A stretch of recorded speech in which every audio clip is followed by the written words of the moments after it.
welcome to the 6th episode of the Brothers and Sisters podcast. Tonight is Thursday, February 18th, 2021. And per usual, we got an exciting show. Lindsay Wilson is going to talk about, give a little background on city planning with the backdrop of the debacle that's going on in Texas, which makes me laugh so hard because they were talking about seceding not too long ago. But now they don't want to secede now. They need the federal government. So I'm looking forward for that.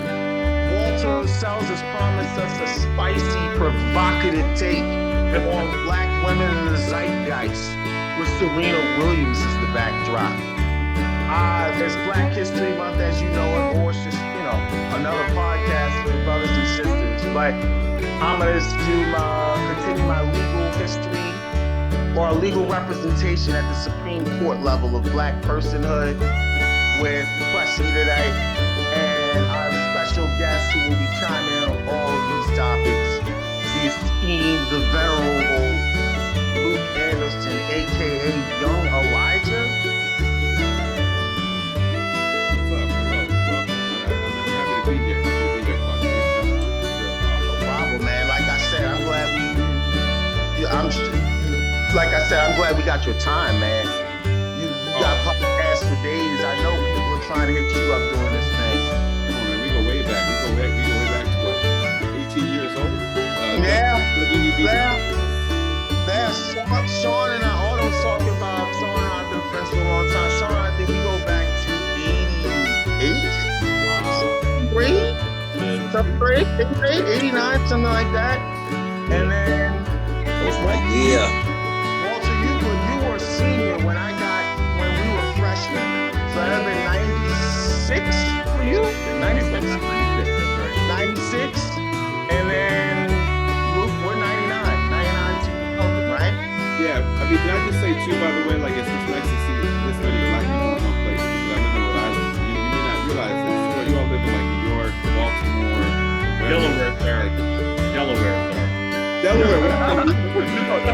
Delaware has way more black folks in Rhode Island. I tell you, it's to see so many black folks in one place because there's not that many. Where in Rhode Island? I live in East Providence, just right outside Providence. Yeah, I have some good friends from Woodstock. All right.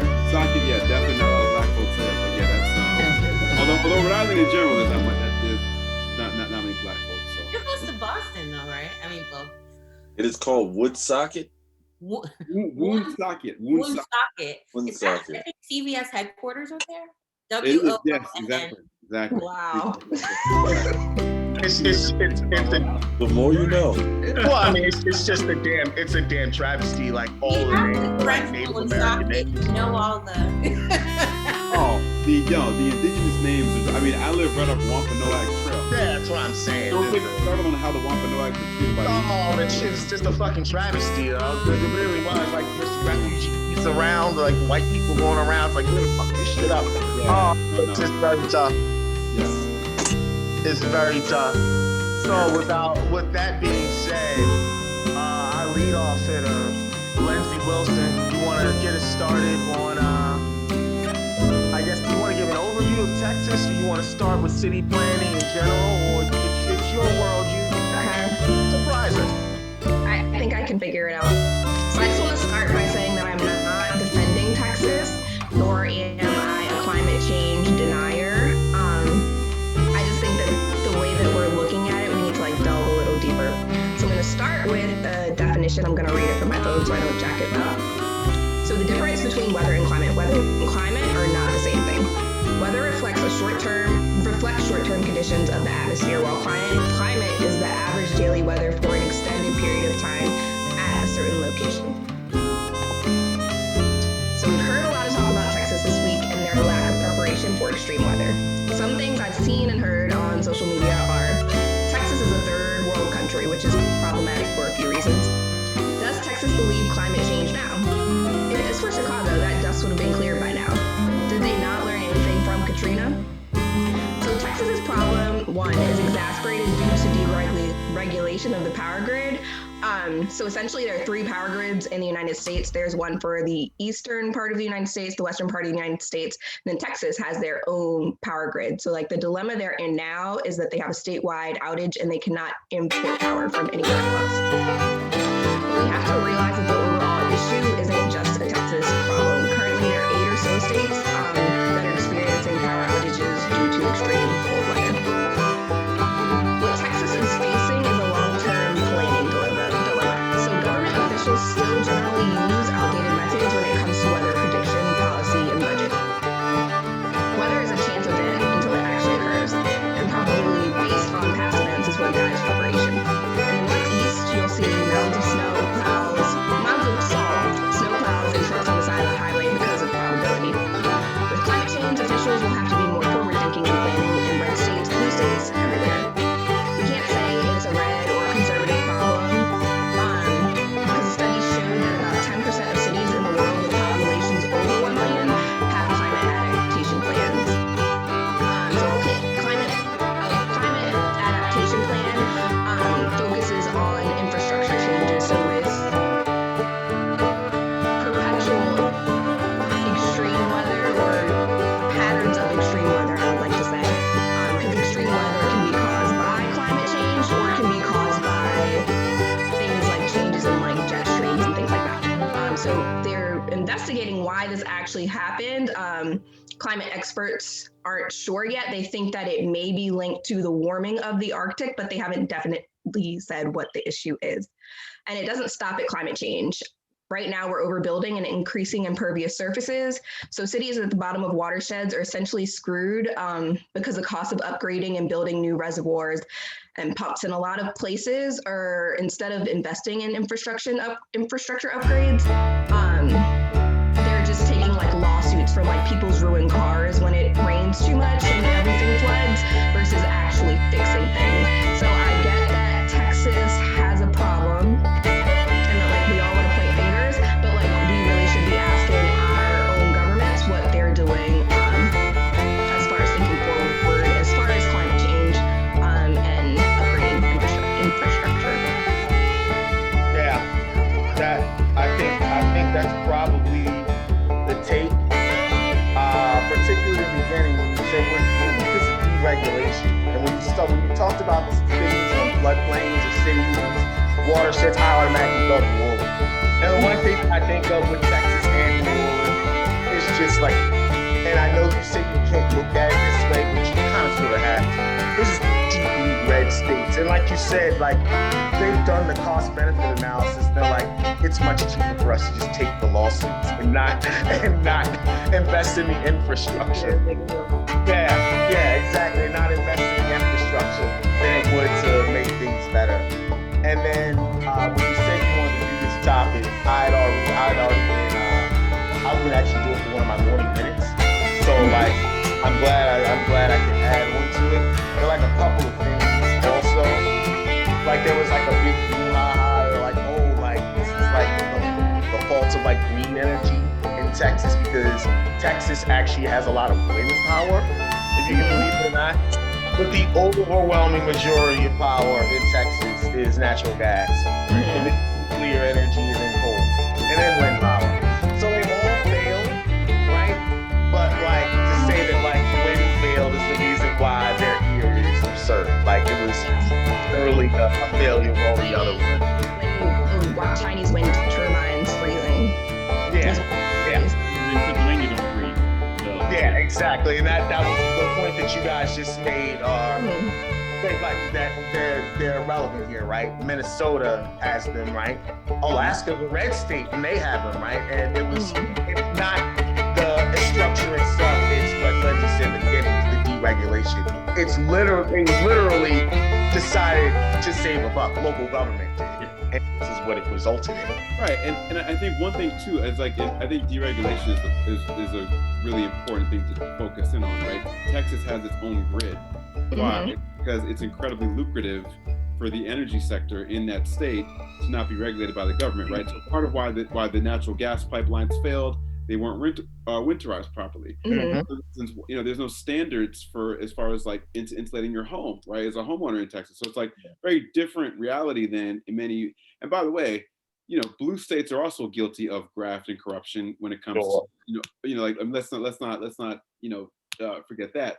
However, the kind of unfettered capitalism that you see, especially in the energy sector in a place like Texas, and it's interesting. Why does Texas have so much wind power? Because T. Boone Pickens, right, was really pushing that before he died in Oklahoma, and that pushed Texas too. So I think it's like, look, there's a lot of people making a lot of money off the energy sector in a place like Texas or Oklahoma on natural gas, and they benefit from that regulation.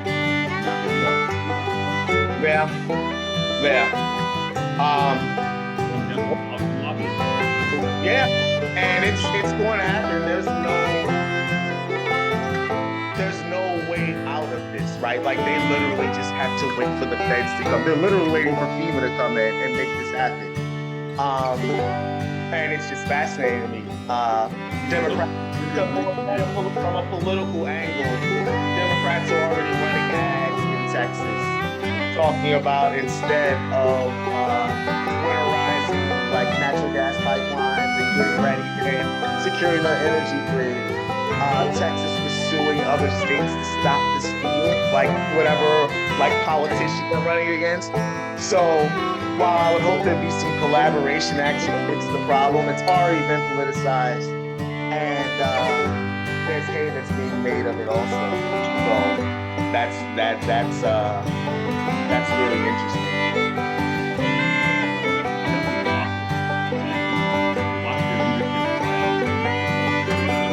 Oh yeah, we even talked about Raphael. We even talked about Raphael, and I'm not gonna call him Ted. His name is Warren. I'm not gonna call him Ted. I don't buy into that. You can buy into the conversation. I won't. His name is Raphael and Warren. He's like, call me Ted. I'm like, no, I'm not. Yeah, I'm not. Ted King, I guess, came along. Spanish, so we get the Ted with that like that. You can get Ted from that though. What the hell? Teddy Kennedy, right? Teddy Kennedy. Yeah, but it's the same thing. I'm lost. They don't even know how to deal with the shit down there, man. People's pipes are bursting. Motherfuckers are panicking.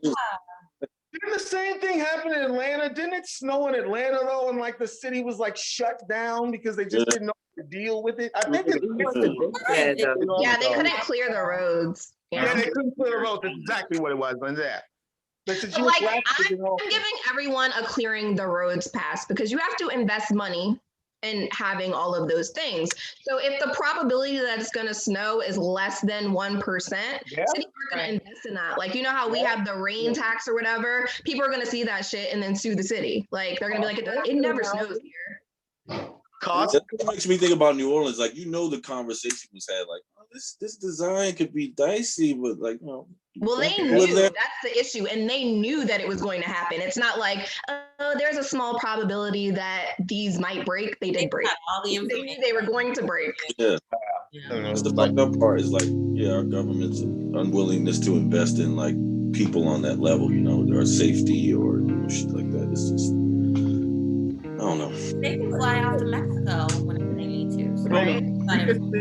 We can send a robot 300 million miles away to go take pictures on Mars, but we can't get this right. Well, they invest money in that though. That's the thing though. That's there's serious investment in capital, and that local governments, especially in this pandemic era, are broke and are making some really interesting choices due to necessity on one hand, and malpractice and malfeasance on the other hand too. So I'd love to be able to get my hands on the budget of the city government to see like what's being cut and like that the public has no idea about. It's like, like the chances of that happening are like next to zero. Like a major snowstorm in Texas, then all of a sudden it happens and people are ill-equipped what, like Sean said, did you guys read about the mayor who got fired in Colorado City, Texas? Yeah, like Your call. Well, he would fall back, right? He's like, stop all that whining.